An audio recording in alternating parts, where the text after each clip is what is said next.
guys, today we are going to go over another database in the Mesquite ISD portal under the Library Services tab. The database we're going to cover today is SoundZaBound, and it is available to all students in grades pre-K through 5th grade. Now, the purpose of SoundZaBound is sound. It is a royalty-free music library that will allow students to incorporate music into their presentations. So it doesn't have the interface that the students are used to in some of the other databases, so they're going to have to work a little bit at searching for the sound bites that they're wanting. So this is what the homepage looks like, and they're basically going to have to pick a category. So it has time periods or different types of music that they are searching for. So we can go down here and, select one. We can pick jazz, or actually we can pick kids.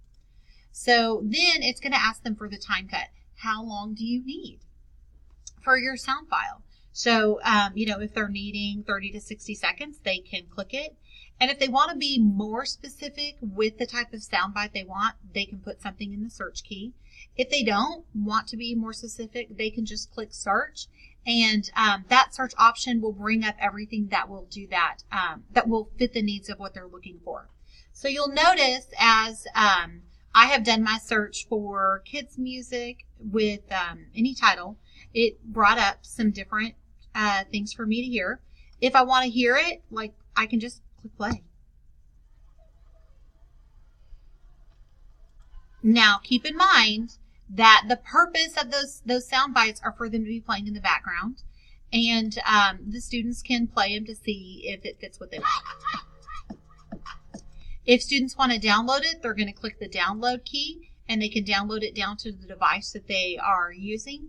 And then when they are creating their projects, they can use those sound files and just know that they are royalty free, so they're not going to have any problems with copyright issues. If you have any questions or need any help with this, I am more than happy to help you. And I hope that you find this as a useful resource when students are building projects. Have a good day. Bye.